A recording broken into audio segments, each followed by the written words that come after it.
Hello everyone, मेरा नाम है समर खान और आज की वीडियो में आपका स्वागत करते हैं। बेसिकली आज की वीडियो आप लोगों के लिए थोड़ा डिफरेंट होने वाली है क्योंकि जैसे आप लोग देख ही रहे हैं अभी कोविड-19 चल रहा है और इस कोविड-19 की वजह से बहुत सारे लोगों की डेथ हो चुकी है वर्ल्ड वाइड और बहुत सारे लोग इफेक्ट हो चुके हैं। मैंने कहीं पे सुना, कहीं पे पढ़ा था मैंने बेसिकली कि एक थ्योरी निकल के आ रही है। बहुत सारे लोग कह रहे हैं कि हर 100 साल बाद एक पेंडेमिक आ रहा है। तो मैंने उसे थोड़ा सर्च किया और फिर मैंने सोचा क्यों ना इस पे एक वीडियो बनाई जाए। आज की वीडियो जो है वो स्पेनिश फ्लू के बारे में है जो अराउंड 100 साल पहले आया था। स्पेनिश फ्लू का जो टाइम स्पैन था वो जनवरी 1918 से दिसंबर 1920 तक था और इस पेंडेमिक को डेडलीस्ट पेंडेमिक हिस्ट्री में इस वजह से माना जा रहा था क्योंकि इसने एक तिहाई पॉपुलेशन जो वर्ल्ड की थी उसे इफेक्ट किया था। अराउंड 50 करोड़ लोगों को इफेक्ट किया था जिसमें से 5 करोड़ लोगों की डेथ हो चुकी थी। तो इस कुछ कारण की वजह से इसे बहुत ज्यादा हिस्ट्री में पेंडेमिक को डेडलीस्ट माना गया है। इसका दूसरा रीजन क्या था कि जो इसका डेथ रेशियो था, जैसे अगर हम आज की बात करते हैं कोरोना वायरस की, तो उसका 2 से 2.5% डेथ रेशियो है। लेकिन इस पेंडेमिक का, इस स्पेनिश फ्लू का जो डेथ रेशियो था वो 10% था, जो कि बहुत ज्यादा हाई था। साइंटिस्ट का मानना ये था उस टाइम पे कि ये 5 करोड़ डेथ रोल जो है ये एग्जैक्ट नहीं है, एग्जैक्ट अराउंड 10 करोड़ के आसपास है क्योंकि इसमें से बहुत सारी डेथ तो है वो हिडन है। तो इन्हीं कुछ कारण की वजह से हम ये पेंडेमिक जो था बहुत ज्यादा डेडलीस्ट माना गया वर्ल्ड की हिस्ट्री में। तो हम आगे वीडियो में इसी के बारे में डिस्कस करेंगे कि इस पेंडेमिक का, इस स्पेनिश फ्लू का ओरिजिन कहाँ से हुआ था, ये आया कहाँ से था, ये कहाँ तक फैला, इसका इफेक्ट वर्ल्ड पे क्या हुआ, इसका इफेक्ट इंडिया में क्या हुआ और इसके लिए मतलब इसके मेजर्स क्या लिए गए। तो आगे इस वीडियो में हम डिस्कस करेंगे इस चीज के बारे में। शुरू करते हैं। अगर बात करते हैं इसके ओरिजिन की, इसके कॉज की कि ये वायरस आया कहाँ से था और कैसे आया था। स्टार्टिंग में सबसे पहले हम बात करते हैं कि H1N1 इन्फ्लुएंजा था। इन्फ्लुएंजा वायरस के थ्रू ये फैला था और इसकी शुरुआत जो हुई थी वो अमेरिका के किसी मिड वेस्ट एरिया से स्टार्ट हुई थी। जैसे आप लोगों को पता भी होगा कि अराउंड 1914 से 1918 के बीच में वर्ल्ड वॉर तो चल ही रहा था और उसी के दौरान ये पेंडेमिक भी आ चुका था। 1917 में जब यूएस ने वर्ल्ड वॉर फर्स्ट में अपनी एंट्री की तो जो यूएस के फ्रंटलाइन सोल्जर्स थे वो इसे अपने साथ लेके यूरोप चले गए थे इस वायरस को। उस टाइम पे कोई सिम्टम्स तो इतने नहीं नजर आते थे, मतलब जो सोल्जर्स थे बस नॉर्मल कफिंग या स्नीजिंग होता था तो वो कुछ इसे नॉर्मल समझ के अपने साथ लेके, मतलब वायरस तो था ही, उन्हें अपने साथ लेके कैरी ऑन करके वो उन्होंने यूएस ने एंट्री 1917 में वर्ल्ड वॉर में की। वहां से 1918 के एंड में आते आते ये वायरस पूरे यूरोप में फैल चुका था। यूएस में तो पहले से ही स्प्रेड हुआ था ये वायरस और बाकी के नेशंस में फैल चुका था इंक्लूडिंग इंडिया। ये कुछ कारण थे कि कहाँ से ये, जैसे मिडवेस्ट एरिया से अमेरिका के आया था, तो ये कुछ न्यूज थी कि कहाँ से आया है और इसके कॉज क्या थे।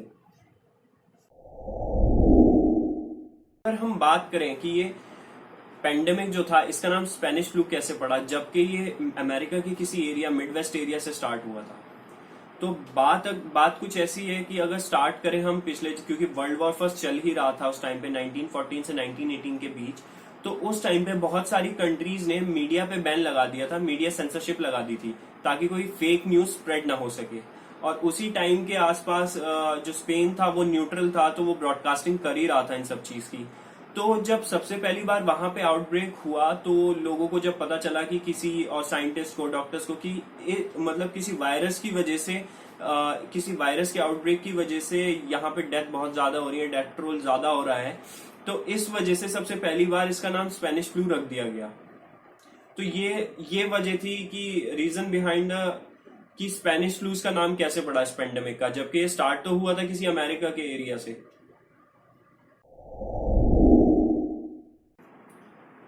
तो अगर हम बात करते हैं इसके पेंडेमिक के कैरेक्टरिस्टिक्स के बारे में कि कैसे, किस वेव्स में आया था, कितनी वेव में आया था, क्या इसके कैरेक्टरिस्टिक्स थे, तो सबसे पहले अगर बात करते हैं, जैसे अभी आपने कोरोना वायरस के टाइम में देख रहे होंगे कि फर्स्ट वेव आई थी, फिर सेकंड वेव आई थी, अब थर्ड वेव की बात चल रही है, फिर वेरिएंट आए थे डिफरेंट।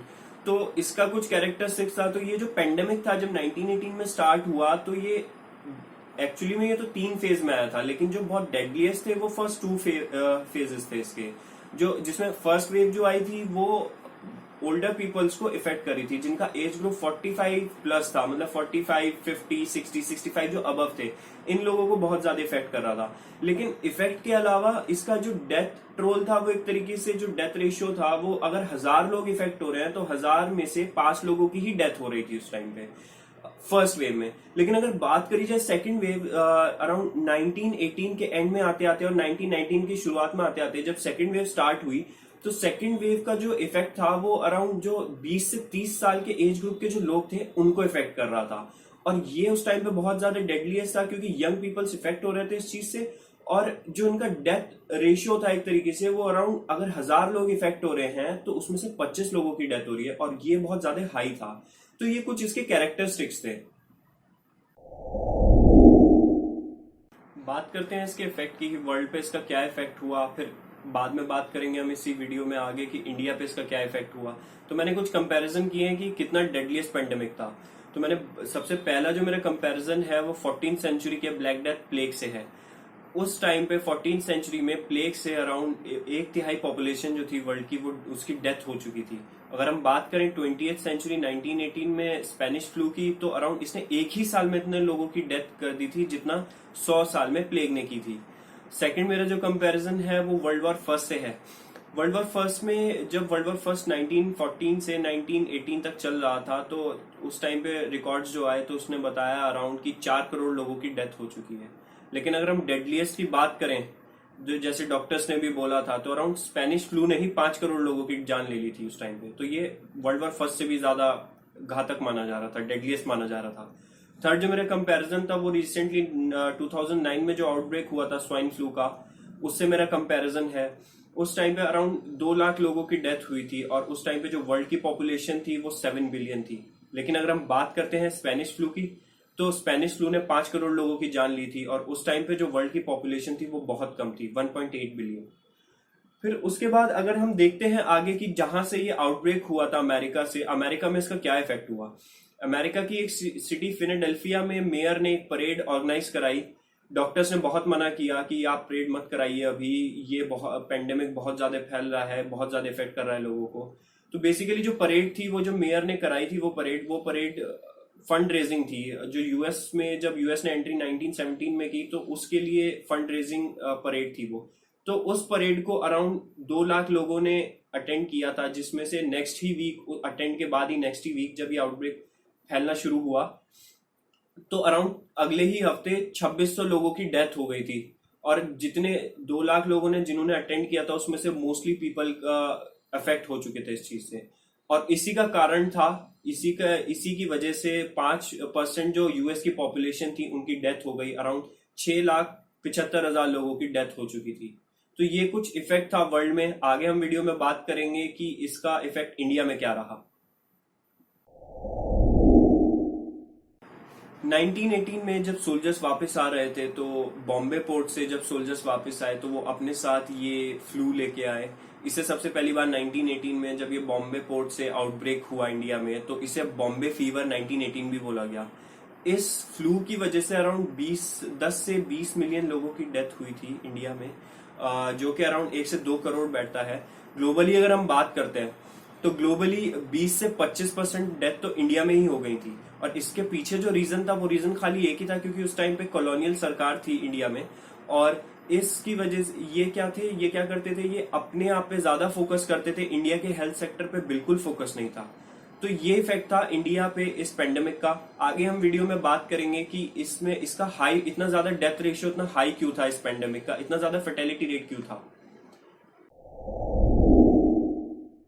डेथ रेशियो की अगर बात करते हैं, तो डेथ रेशियो के लिए मेनली 2 रीजन है। पहला रीजन ये था कि 1918 में हम इतना, पूरा वर्ल्ड इतना ज्यादा डेवलप नहीं था, तो हमारे पास एंटीबायोटिक भी उस टाइम पे इन्वेंट नहीं हुई थी। तो जब अगर कोई इस फ्लू से इफेक्ट होता था, तो उसे सीधा निमोनिया हो जाता था, जैसे आज के टाइम में भी कोरोना वायरस में होता है, इसके भी सेम सिम्टम्स वैसे ही थे। तो अगर कोई बंदा इससे इफेक्ट होता था, तो उसे निमोनिया हो जाता था, और उसके बाद उसे कोई अदर रेस्पिरेटरी डिजीज स्टार्ट हो जाती थी।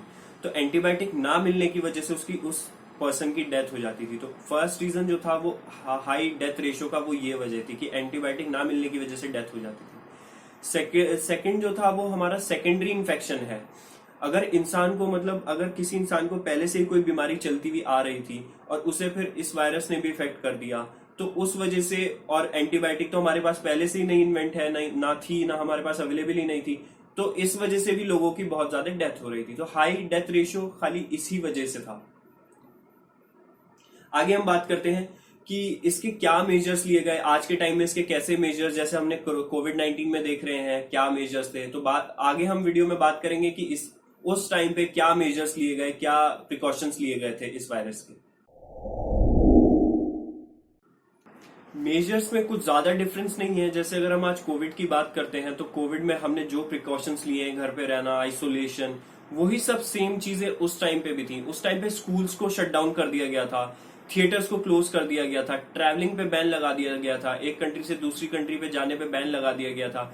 न्यूयॉर्क ने एक नई चीज करी थी, स्टार्टिंग सबसे पहली बार वहां पे हुआ था कि वहां पे पब्लिकली थूकने और खांसने पे पनिशेबल ऑफेंस उसे कर दिया गया था। न्यूयॉर्क ने बिल्डिंगों को हॉस्पिटल में कन्वर्ट कर दिया गया था। आइसोलेशन, क्योंकि आइसोलेशन हमारे पास लिमिटेड थे, तो बिल्डिंग्स को और बाकी पब्लिक एरियाज को उन्होंने आइसोलेशन में, हॉस्पिटल्स में कन्वर्ट कर दिया गया था, क्योंकि इतना ज्यादा आउटब्रेक था ये, तो लोगों को आइसोलेशन की कमी पड़ रही थी। साथ ही साथ इन्होंने और प्रिकॉशंस के अलावा इन्होंने सिविलियंस की हेल्प लेनी शुरू करी कि नर्स, पूरे प्रॉपर सिविलियंस को इनवाइट किया। जैसे आज के टाइम में भी अगर आप देख रहे होंगे कि पब्लिकली लोगों को इनवाइट किया जा रहा है कि आप आइए हमारी मदद करिए। तो ऐसे ही उस टाइम पे भी हुआ था। उस टाइम पे लोगों को, वुमेन्स को बुलाया गया था, सबको ऑफर किया गया था, उनको प्रॉपर ट्रेनिंग दी गई थी हर चीज की। तो ये कुछ मेजर्स उस टाइम पे भी लिए गए थे। ये बिल्कुल सेम है जो आज के टाइम में हमने लिए हैं, वही सेम मेजर्स उस टाइम पे थे। पेंडेमिक आज के टाइम में इतना ज्यादा बड़ा चैलेंज क्यों है, उसके कुछ ही कारण है। जैसे हम आज कोविड में भी देख रहे हैं, आज भी ये पेंडेमिक का आउटब्रेक हुआ है, और 100 साल पहले भी एक पेंडेमिक का आउटब्रेक हुआ था, बहुत डेडलीस्ट पेंडेमिक था।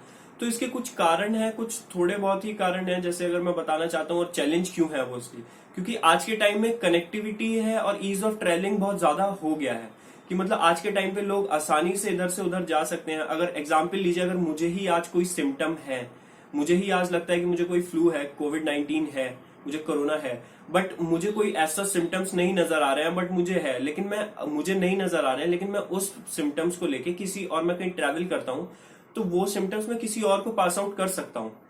ऐसे ही सेम उसी टाइम पे हुआ था कि जब सोल्जर्स को सिम्टम्स थे लेकिन उतना पता नहीं था, और जब यूएस ने एंट्री करी वर्ल्ड वॉर फर्स्ट में 1917 में, तो वो ये सिम्टम्स लेके उसने जब एंट्री करी तो उसने आउटब्रेक वहां से हुआ।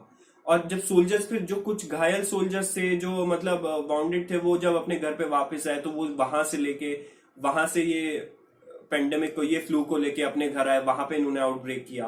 तो ये बहुत ज्यादा आज के टाइम में बहुत बड़ा चैलेंज है, इसे कैसे ओवरकम कर सकते हैं। तो यही थी आज की वीडियो के बारे में। अगर आपको हमारी वीडियो पसंद आती है तो प्लीज लाइक और सब्सक्राइब जरूर कीजिएगा, और अगर आपने पिछली वीडियो अभी तक नहीं देखी है तो पिछली वीडियो बेल आइकन पे जाके क्लिक कर सकते हैं आप। पिछली वीडियो रिवोल्ट ऑफ 1857 के बारे में थी। And thank you so much.